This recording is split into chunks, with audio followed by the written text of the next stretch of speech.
Hello everyone and welcome back to Let's Play Sunless Sky where we're in Eleutheria.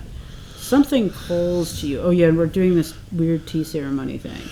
You feel it in your head, it stirs through your memory, sifting for every forgotten pain, every pang of guilt, every regret that ever rose unbidden. Oh, that's Byronic. Yeah, you hear nothing at all. Yeah, no.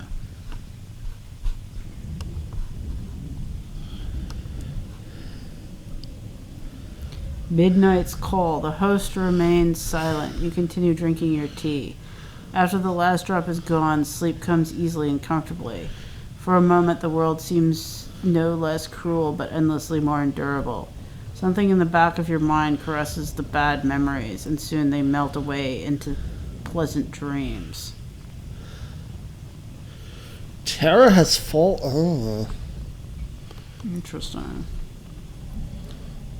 You awaken on a soft patch of leaves and fungus, staring up at the high monastery and walls from inside. There is no roof, just a gaping hole from which you can just glimpse Eleutherian's black sun carving its Black sun? increasingly familiar hole in the heavens. Your head throbs, not the pain of a headache, but something deeper, the sense of something digging for something.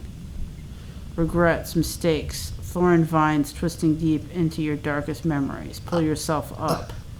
Wait, black sun? Is it a black hole? But I thought the wells were black holes. Now I'm very confused. There's only one exit from here. The walls are too slick to climb. The midnight holds lease. The call comes from deeper in the monastery. Knee-high ruins mark the echoes of buildings that have long since given way to time. Vines stretch everywhere, pushing through the monastery and lying strewn across the makeshift paths. A handful of silent monks wearing animal masks tends to glittering fields of fresh tea. Some water, some pick, all ignore you as you stumble around them, under siege from old regret. Attempt to talk to one of the monks. Each group tending a field wears a different mask, a fox, a rabbit, a wolf. They hum in unison, an atonal melody that still echoes somewhere in your aching head. Sample the tea. Few get to taste it. Even fewer get to taste it this fresh. Continue through the monastery. Vines stretch outwards into a bell tower. Oh, I think you missed reading this part. It is one of the few recognizable structures. Little remains of this place, but its high walls and the outline of ancient chambers in lingering glass and stone. Gaps and crystal lenses in the walls help focus the limited light in a way that suggests a glorified greenhouse. With the ground thick with strata of dead flora, packed as hard as concrete, masked monks in hempen robes move unhurriedly about, tending the fields of tea in the ruins. I feel like we should sample the tea. First? Sure. Each field worker bears their own mask in the tea. Each group grows as its own distinct color. They do not object to you picking a couple of leaves for yourself. The wolf tea is the darkest, glittering softly. Fox tea, red leaves, browning as they grow. Rabbit tea, dark green leaf edged with purple. Leave the tea alone. Well, we're going to do the wolf tea. That's the most Byronic. Yeah, exactly. You place the tea leaf on your tongue. Fire, cold fire, the predator, the stalker. The final drink at the end of a long night. Very Byronic. The click of the lock.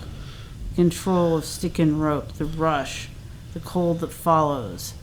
A hatred turned inwards. An escape into midnight, where sins are absolved. The wolf muzzled, never to hunt again.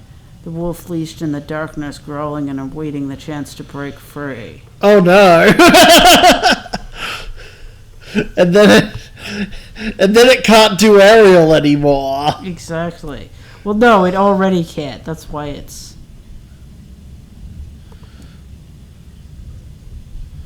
Okay.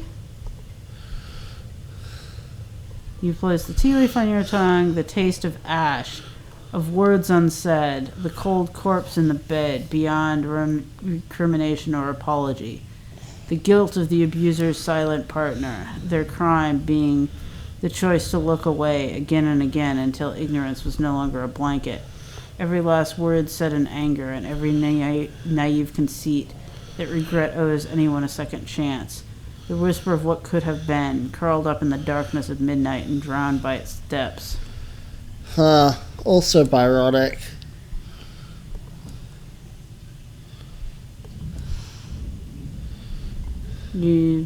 Bitterness, a twisted heart, a train pulling away from a station for want of the right word at the wrong time.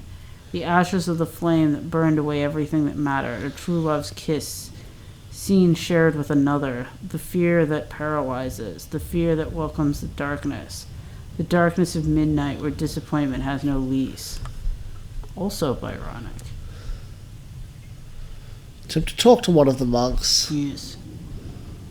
Monks ignore your presence, they water the tea, they pick the tea, they place the tea in baskets for other monks to collect and continue on.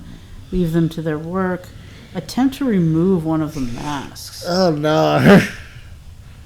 You going to insist we do that? You know how I feel about removing masks, but... Well, forcing other people to remove masks is not something... Yeah. Yeah, I don't... Continue to ignore you, the world having no space for anything except the tea. Okay, let's continue through Continue through the...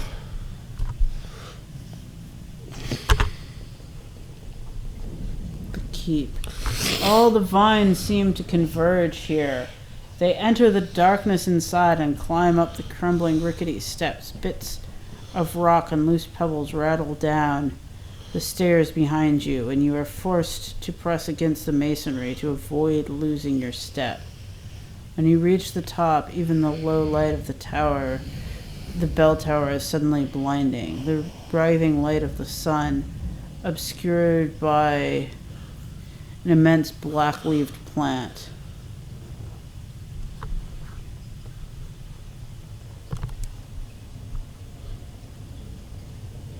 Midnight plant rustles, the flowers puckered for a moment.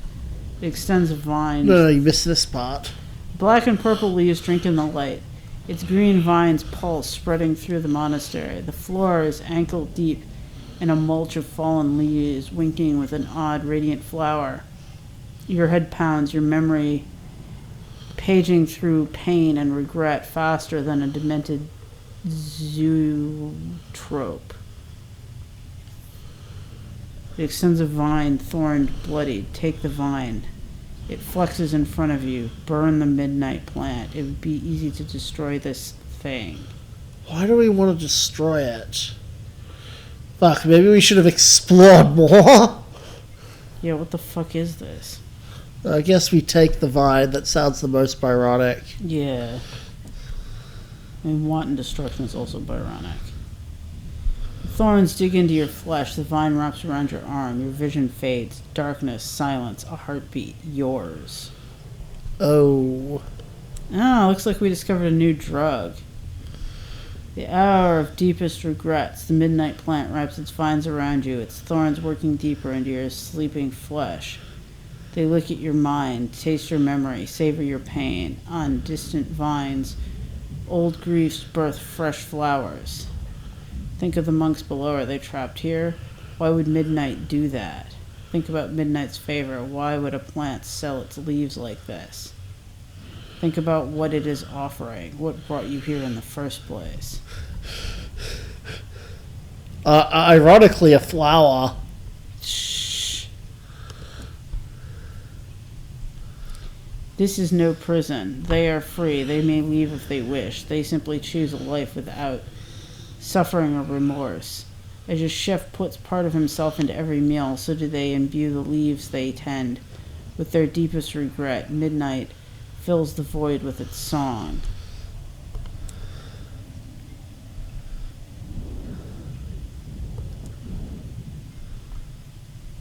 There is no value in pain. There is value in pain. Well, there we go. Very Byronic. Midnight knows it intimately. They have been adversaries, comrades, master and apprentice. It is not clear which one is which. Just that it flourishes in the plant's purple leaves, not the pain of torment the empathy of pain, distilled, shared, offering a liberation only the night can grow. Favor for those who must grow from it, midnight song for those who remain trapped in a cage of their own making.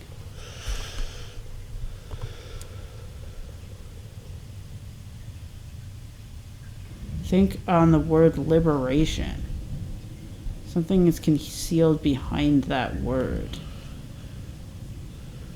The liberation of night, a crusade for others to proselytize. But would it not be unethical for midnight to watch a man burn when it might so easily extinguish the flames? And what are the judgments if not damned to burn brighter and longer than any in the carrying out of their laws? The pain of a sun is a mighty engine. Right, the judgments of the stars. Think about what is Liberation of the night? Are they...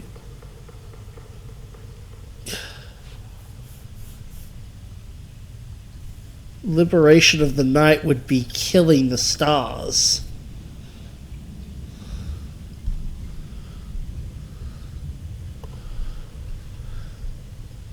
The echo of a kindred soul, perhaps. You're very Byronic. Yes. Midnight has seen much. You will see much more. There will be pain. But in the tongues of old, Cain can be merely another word for alive. Booyah! The vine wraps tightly around your wrist, have stretched across more worlds than most can count. They have seen that there are some that the universe breaks upon its anvil, and others upon whom even the stars themselves may be shattered. For those, it has a different song. It is one that midnight might whisper into your ear in a place far from here, once you have fully seen what you are in the dark. Huh.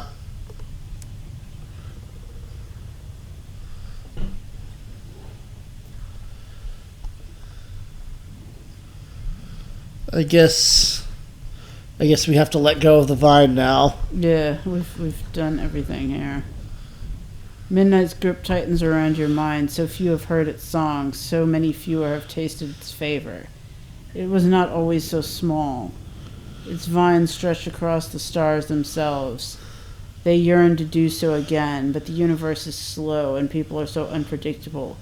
Should its disciples spread its call throughout the stars once more? Encourage the Bohemians to spread its tea. If people want what midnight offers, they should come to it. Midnight is nothing but a smooth-talking, emotional vampire. It must burn. If people want what midnight offers, they should come to it. Is that what you're...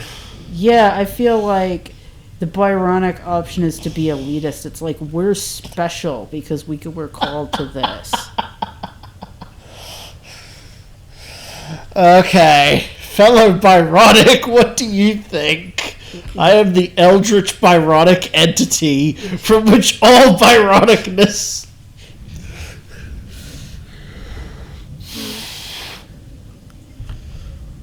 Yeah, answer no then. Is that what we want? Yeah, we want this to remain like the preserve of the only the most Byronic of Byronics.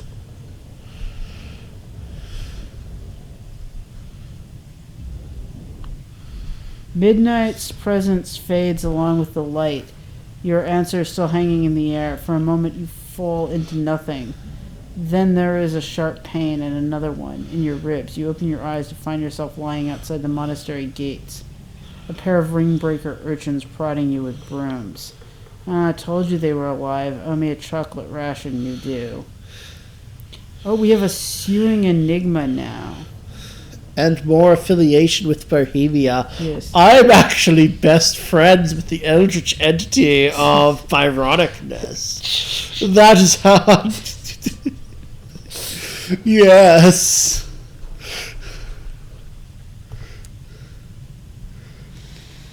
Okay, now...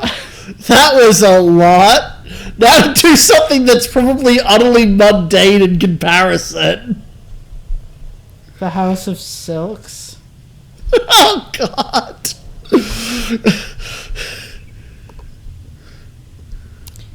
The curtains part with a sickly sweet... Oh, this is a brothel, isn't it? Velvet wraps the inside of the hut like a fine chocolate box, with silk curtains delicately hanging down to provide translucent privacy for guests. Behind the shadows of wealthy traders lie in the embrace of soft, well-plumbed cushions, gently sipping from bronze hookah pipes, until their eyes and troubles are somewhere else entirely. Request an audience with Mr. Pipes. The hooded proprietor... Oh my god, it's a curator. Ah, you're right! At the back of the house. A particularly large hookah pipe delivers smoke into the darkness of the cloak. A gramophone beside it quietly plays a Bach concerto. Oh, shit, I was gonna be like, no, let's fuck off, but if it's a curator, I wanna... The cushions are soft, the honeyed incense is sweet. A place like this should have a specialty of the port. Okay. I'll ask about Midnight's Favor first. Yeah, it's like we already know all about that. With deepest apologies, the serving girl shakes her head. We are not worthy of Midnight's favor. Perhaps, in the distance, her cloaked master raises an arm or at least a sleeve just a little. A summons. Excuse me, please.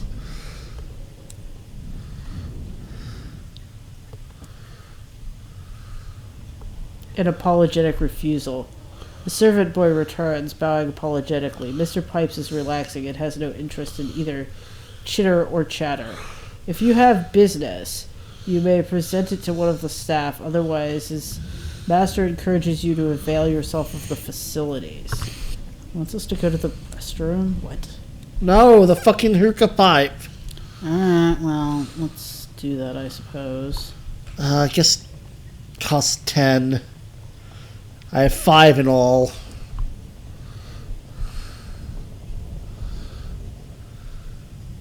You settle down next to a fellow captain, a tea trader from the Blue Kingdom, still smoking through her death mask, and a figure who prefers to keep their identity private. There is little conversation. The incense is strong, and each breath from the hookah only serves to wrap the world in fresh, warm layers of cotton wool and half-remembered dreams. Your incense dreaming quality is... Well, that sounds ominous. Now at 298. Okay, well we're getting high. This is very Byronic. Okay, now we can't do that. Can we talk to the... Okay. I assume we can't. Why? Because we just smoked his pipe? Yeah, maybe he likes us better now. Okay, never mind.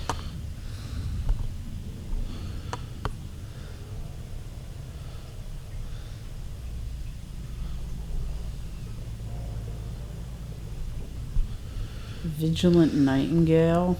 It was like a crashed locomotive, right? One of the urchin jabs at you with her weapon, a broomstick with a knife on the end. Friend or foe? Friend? Yeah. The urchin says, good, enter, friend. Okay. This broken down engine has been completely gutted to serve as the ringbreaker's home and base.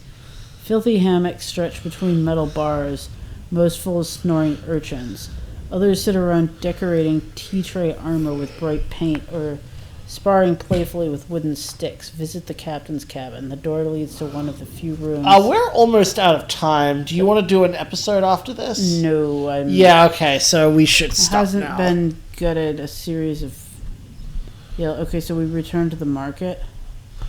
Yeah. So then we disembark just so it will save. And then, yeah. Okay, bye everyone. Bye!